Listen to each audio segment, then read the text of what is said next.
Testing 1, 2, 3.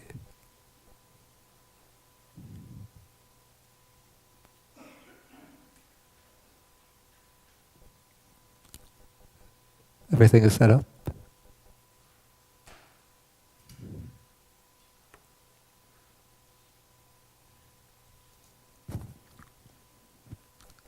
Okay, we start with the homage to the Buddha.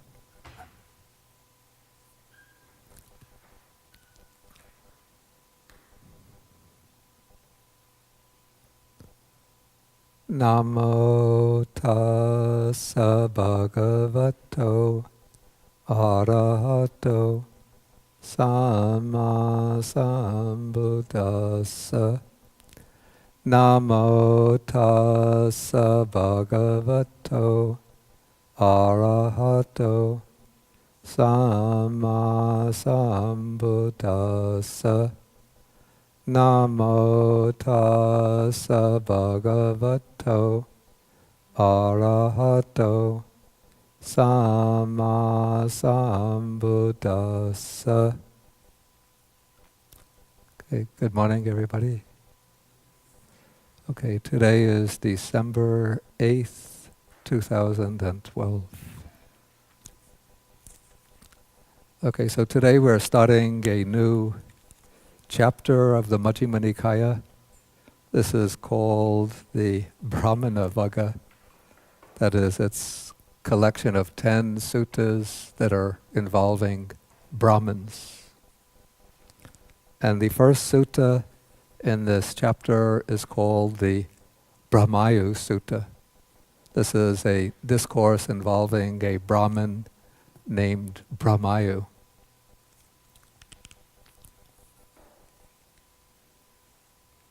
Okay, I see that there are a number of new people here, so if you don't have a copy of the book, the middle-length Discourses, if you could be sitting next to a person who has one, then you can share the book. Okay, so the sutta begins when the Buddha has been wandering in the Videhan country. I think that's someplace in the middle of India with a large community of monks.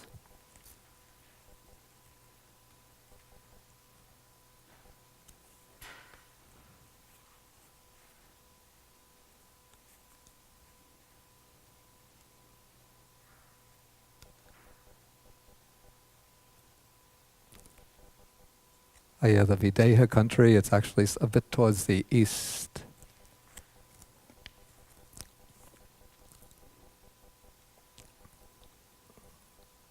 Here, there's a map on page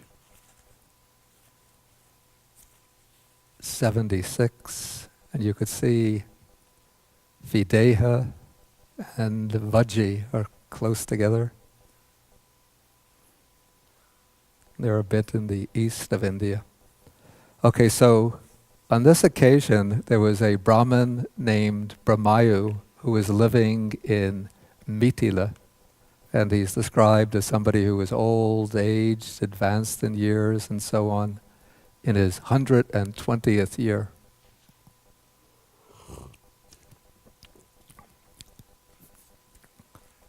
So if you think you're having problems at the age of 60 or 70, you can go on for another 50, 60 or 50 years. Okay, and he's described as being a master of the 3 Vedas. The Vedas were the sacred texts of the Brahmins, coming down from maybe about 1500 BC, 2000 BC. Especially the Rig Veda was regarded as the most important, and mastered all of the different parts of the Vedas. And then it's said that he was fully versed in natural philosophy, which means, I guess, the ability to understand the workings of nature, and in the marks of a great man. This is the important phrase here. The great man is called the Mahapurisa, and there's a special significance in a great man in relation to the Buddha, as we'll see.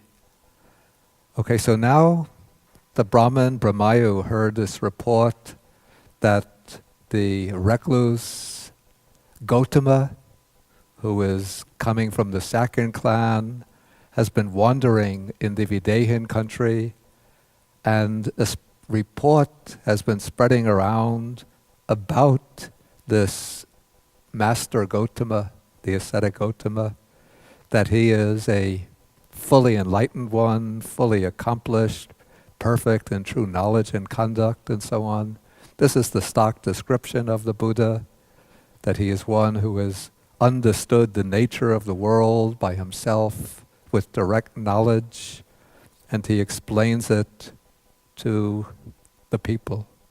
He teaches the Dhamma that's good in the beginning, good in the middle, good in the end, with the right meaning and phrasing, and he reveals the spiritual life that is utterly perfect and pure. And so people are saying that it's good to see such arahats, and wherever the Buddha travels, large numbers of people come to see him. But the Brahmin Brahmayu is 120 years old, so it's difficult for him to travel a distance to see the Buddha. But he has a younger student whose name is Uttara, who is also a master of the three Vedas. And so Brahmayu tells his student Uttara that somebody has been traveling, this famous teacher has been traveling around in our country, and he is reputed to be fully enlightened. But, the Brahmins don't accept these reports just on trust, on faith, but they want to confirm for themselves that the report is true. And so he wants to send his pupil Uttara to, check out the Buddha, find out whether he really measures up to the reputation that's spreading about him. And so he says, we will find out about this Master Gautama through you. Okay, but now the student Uttara inquires, he says, how shall I find out whether the report about this Master Gautama is true or not? How should I find out whether he's really everything he's built up to be, really a fully enlightened Buddha? Okay, and now the Brahmin, Brahmayu, tells him, this is where the 32 marks come in. He says that in our sacred scriptures, the 32 marks of a great man have been transmitted. And if somebody is endowed with these 32 marks, there are only two possible destinies for him. If he continues to live the household life, then he becomes what is called a Chakravarti Raja. This means a wheel-turning monarch. And he is described as a righteous king who will rule over the world, ruling over the 4 quarters, the 4 great continents, according to ancient Indian belief. He'll rule over the 4 continents. Jambudvipa, that's the continent of India. To the north is Uttarakuru, to the east is Puba Videha, and to the west is anybody remember the western country? Okay, there's a continent to the west. So he'll rule over those 4 continents. Puba Paranta.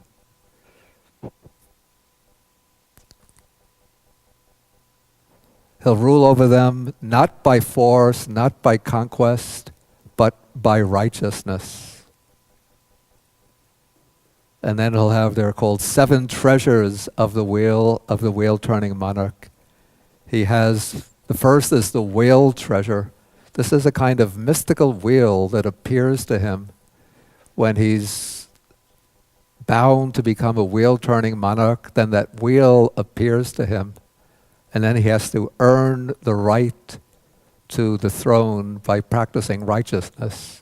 When he does that, the wheel will stay with him, but if he violates the principles of righteousness, the wheel disappears, and then he will lose his kingdom. Okay, so there's the wheel treasure, the elephant treasure. This is a kind of very powerful, large elephant. Or horse treasure. This is a very swift horse which is actually able to ride through the sky. There is a jewel treasure, very precious jewel, which is a symbol of his rule. The woman treasure, of course, he has to have a very beautiful wife. There is the steward treasure, who takes care of all of his affairs of state for him.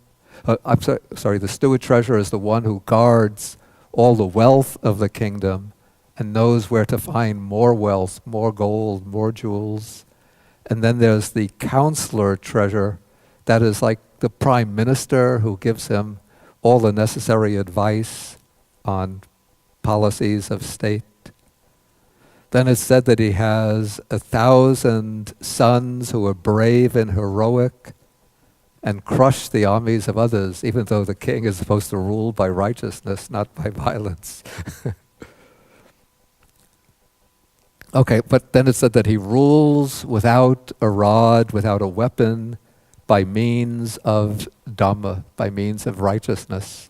This doesn't mean that he knows all of the Buddha's teaching, but basically he teaches everybody how to observe the 5 precepts, how to observe the 10 ways of good action, to practice generosity, to everybody should relate to everybody else by loving kindness. And so in this way he rules by Dhamma. Okay, that is if the person with the 32 marks, if he decides to live the household life. But if he leaves the household life and goes into homelessness, then he becomes a fully enlightened Buddha.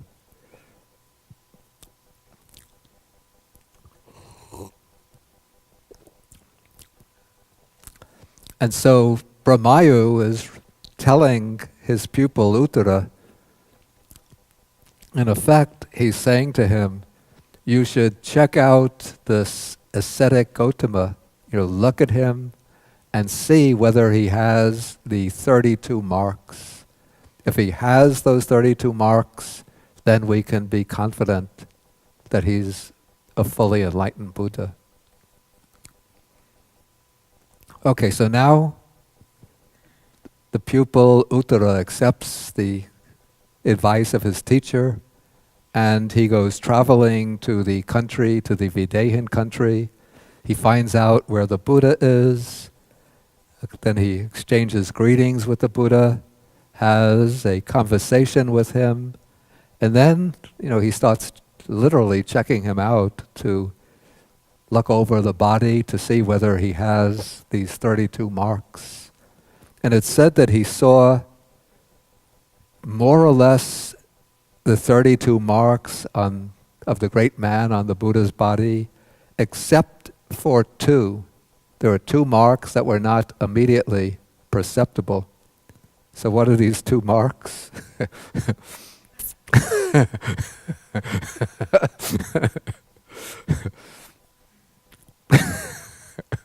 Okay, one of them is that the male organ is enclosed in a sheath. He can't go to the Buddha and say, Bhante, could you please lift up lift up your robe?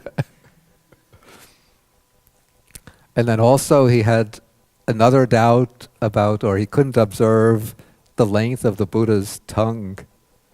And now the Buddha has the ability to read the minds of others. And so the Buddha knew what the student Uttara was thinking. And he knew that Uttara was uncertain and a bit doubtful about 2 of the marks of the great man.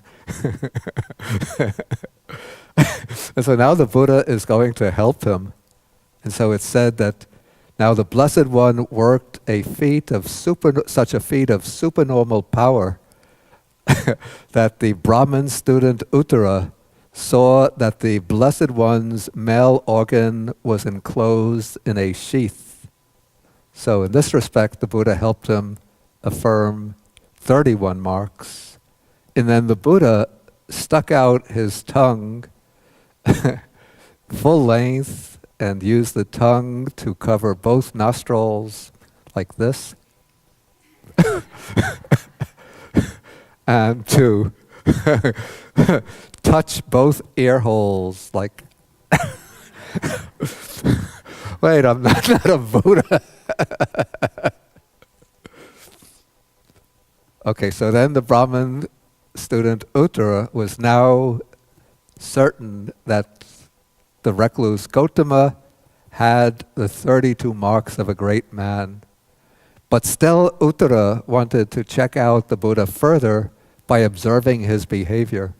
You know, even though it's maybe he was thinking, even though it's come down in our texts that one who has these 32 marks becomes either a wheel-turning monarch or a Buddha, but of course, this is a little bit heretical for Uttara to be thinking this, but maybe he did think, maybe our texts are wrong. You know, maybe they say that 32 marks and he comes down, and if he's a homeless one, he must be a Buddha. But what if he gets confused about things? What if he's sloppy in his behavior? What if when he's answered questions, he can't answer properly? What if he puts his robe down someplace, then he forgets where he put it, then he has to ask one of the monks to find it for him? You know, things like that would show that, you know, even though he's reputed to be a Buddha, but he's a bit off track. Okay, so it's said that Uttara now follows the Blessed One for 7 months like a shadow, never leaving him.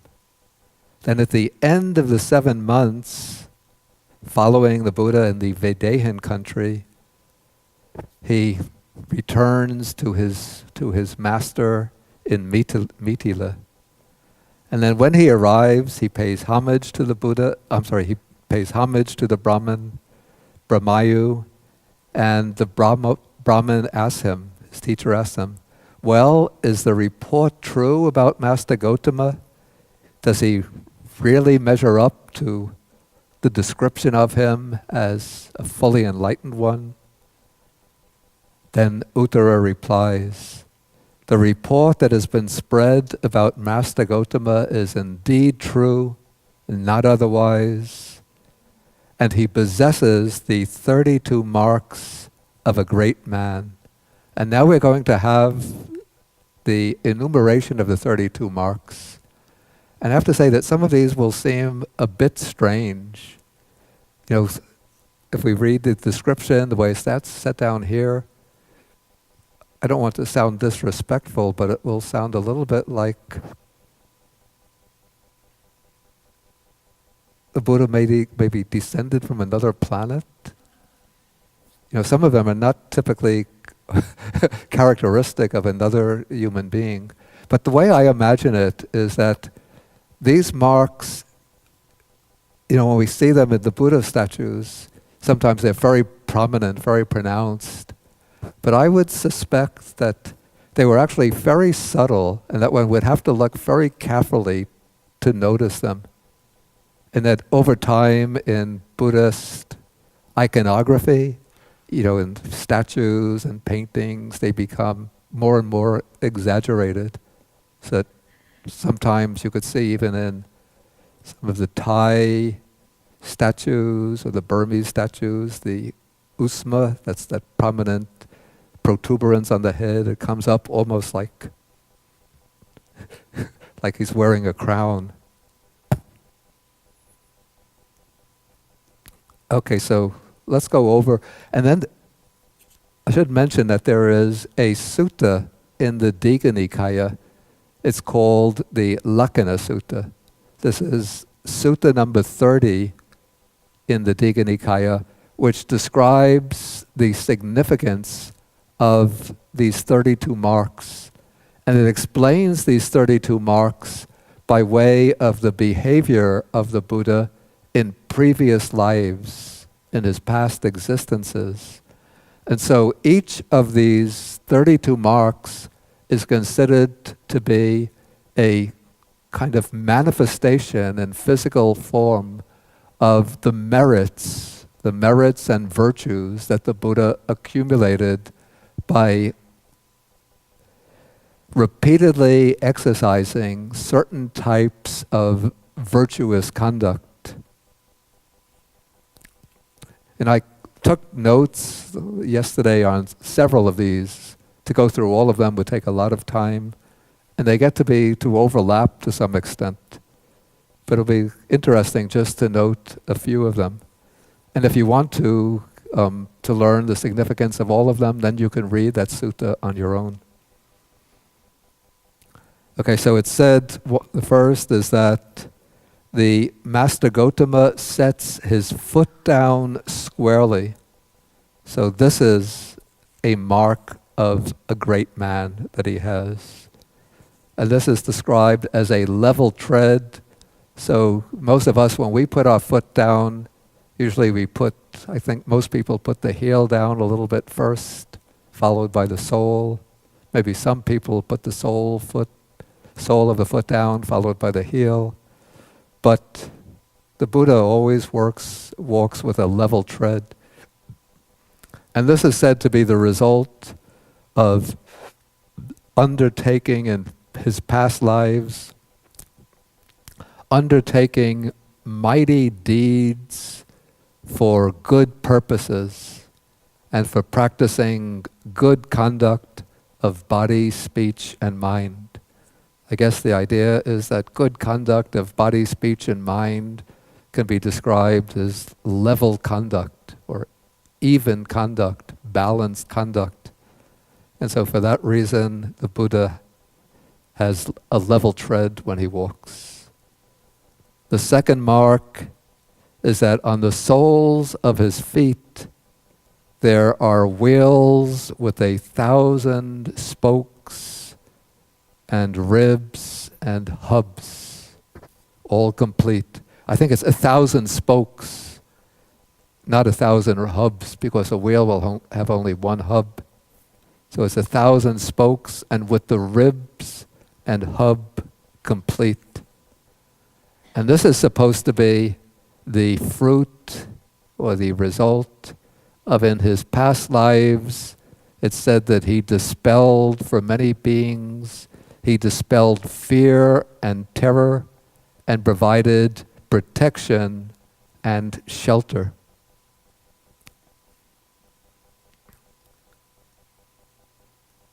Okay, the third mark, he has projecting heels.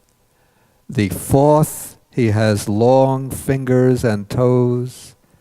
And the next, his hands and feet are soft and tender. These three marks are said to be the result of abstaining from the destruction of life in previous existences. Okay, the next one is that, this is one that seems a little strange. He has netted hands and feet. It seems that there is some kind of, I don't know, like a net-like structure between the fingers and the toes. And this is supposed to be the result in previous lives of actually these two, 5 and 6, having soft and tender hands and feet and having netted hands and feet.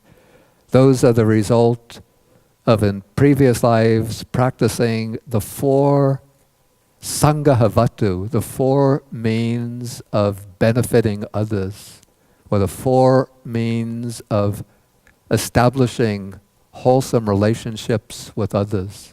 And what are those four means? It's practicing giving or generosity, pleasant speech, beneficial conduct to others, and then treating others equally. Treating others the way one treats oneself, or treating others the way you would have others treat yourself. So by practicing these four means of benevolence, one acquires soft and tender hands and feet and knitted hands and feet. Okay, then his legs, his feet are arched, and he has legs like an antelope. It's said that his feet are arched because he taught, in past lives, he taught people about their welfare, and his legs are like an antelope because, it's very thin legs, I guess, with the probably gracefully shaped legs. Because in past lives he taught people different types of arts and crafts.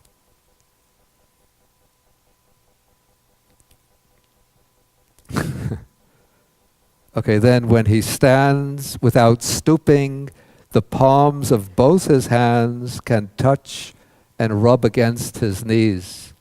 I guess it's somewhat like this.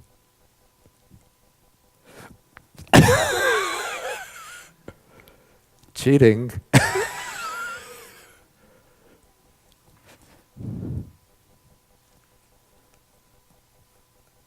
Okay, his male organ is enclosed in a sheath. Some of these I didn't take notes on. He is the color of gold. His skin has a golden sheen. This is said to be a result of being patient and without anger in past lives.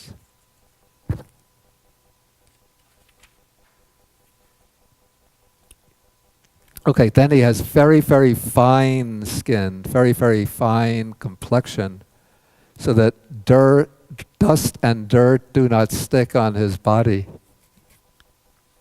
So it's said, but in a number of suttas you read that the Buddha speaks about going to the river to bathe. So I don't know how to reconcile those. Okay, his body hairs grow singly. Each body hair, it's in its own hair pore. We'll go through some of these quickly. The tips of his body hairs turn upwards, and the body hairs are bluish black, curled to the right. He has straight limbs, 7 convexities or protuberances on the hands, the feet, the shoulders, and the chest. He has the torso of a lion. The furrow between his shoulders is filled in.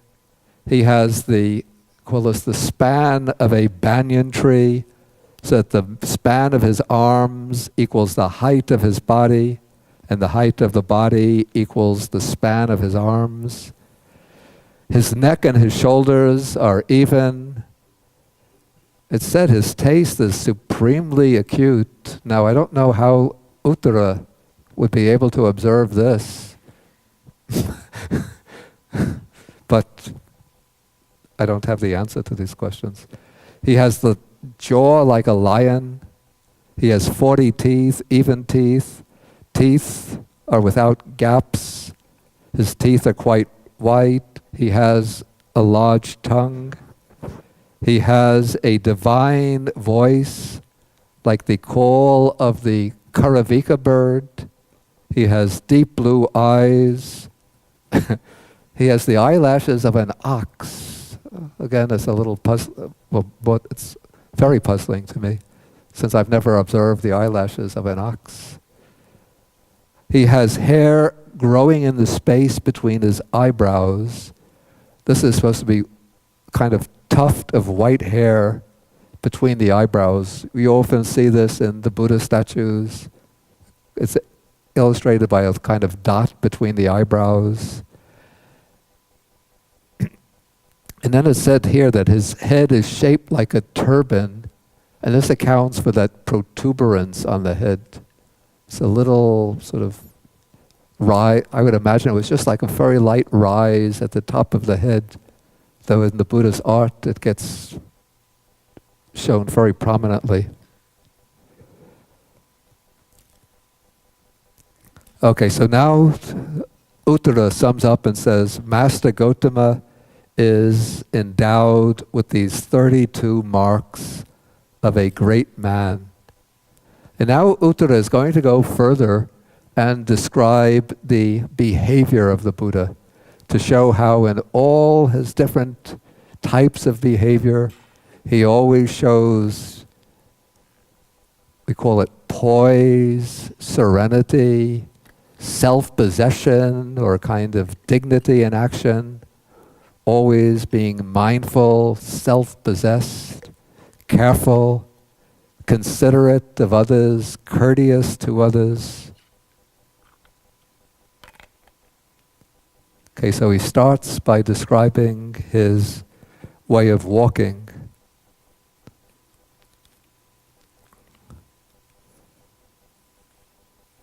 I'll just skim over these, because if I read them it will take a long time.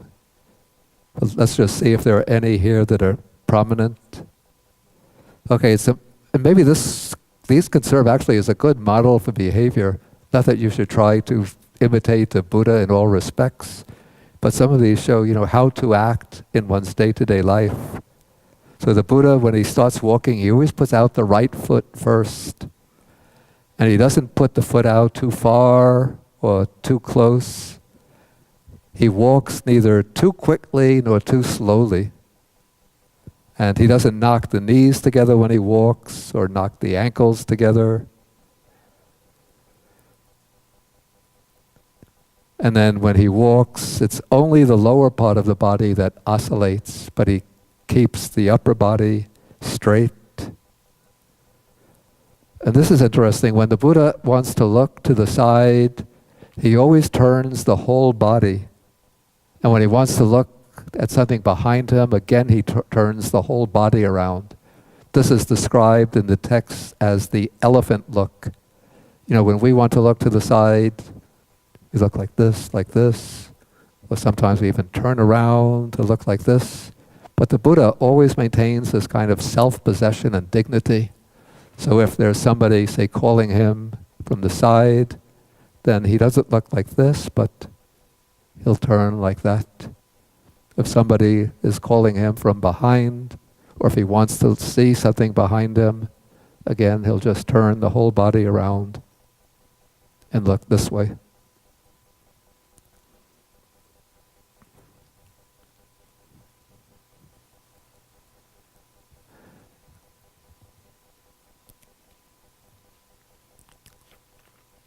And I said that when he walks, he looks just a plow yoke's length ahead of him. That would be, I guess, about 3 yards, 3 to 5 yards. But beyond that, he's aware of everything that's going on beyond his immediate field of vision.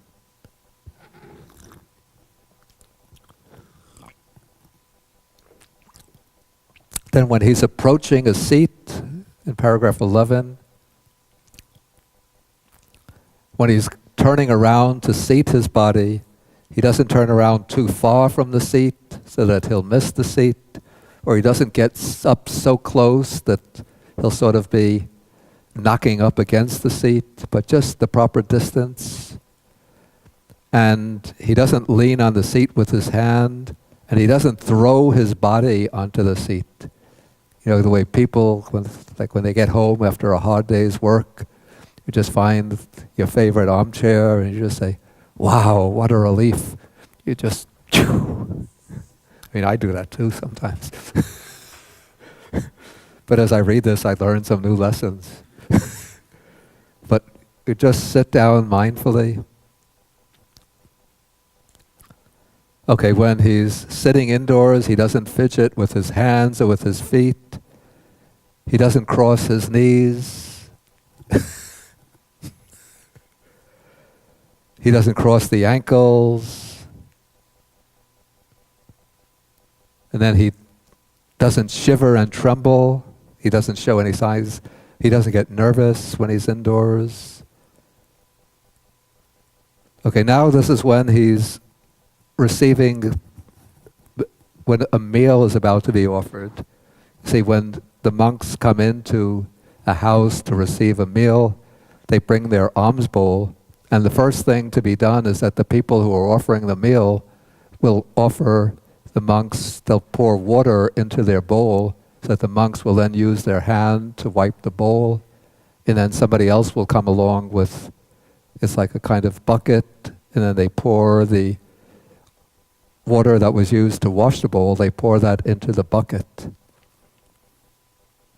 So this is how the Buddha, when he receives the water for the bowl, he does not raise the bowl up too high or keep the bowl too low or tip it forwards or backwards, but he just keeps it at the right height so that the person who's offering the water could offer it easily without any trouble. Then he receives neither too little water nor too much. He'll let the person pour the water into the bowl when it's the right amount. He'll probably put his hand over to show that he has enough. Then you use the hand to wash the bowl, but when the Buddha does this, some of especially newly ordained monks and novices, they like to rub the hand around quickly to make a splashing noise, and then they laugh with one another, ha ha ha ha. But then the elder monk will start scolding them, you shouldn't do it that way, that's not proper.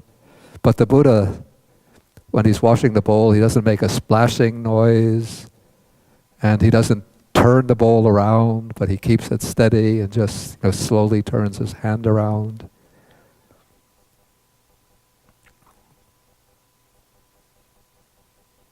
Okay, and then when he's finishes washing the bowl, then he pours the water at the right distance to from the bucket that's coming around to receive the water. Okay, similarly now, the washing of the bowl is finished. Now he's receiving first. People, usually they offer the rice first. So in the same way, he receives the rice without putting the bowl up too high, like he's really eager to get the rice, or keeping it too low so that the person has to bend all the ways down to put it in, but he keeps it at the right height. And then he takes exactly the right amount of rice, not too much, not too little. He adds the sauces or the other dishes in the right proportion. Then when you see in India, also in Sri Lanka, probably in Bangladesh as well, even today, most people, they eat with the hands, the rice and the curries with the hands, not with a spoon or with chopsticks, but with the hands. So what you do is you take some of the curry, or, the prepared dishes, and mix it together with the rice. You roll it into a ball, and then you put the ball in the mouth. And so the Buddha, when he's making, this is called a pinda, a ball of food. So that's why we call the alms food pindapata. It's the balls of food that are dropped into the alms bowl. So when the Buddha is making the ball of food, he puts the sauces or the other dishes in right proportion to the rice.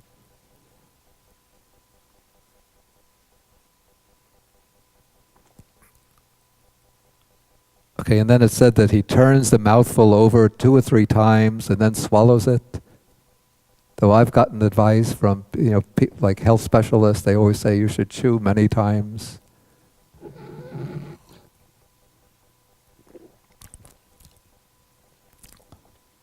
So he chews just 2 or 3 times in the mouth and then swallows it. But when he swallows, all the rice kernels have been chewed, and no rice kernel remains in his mouth.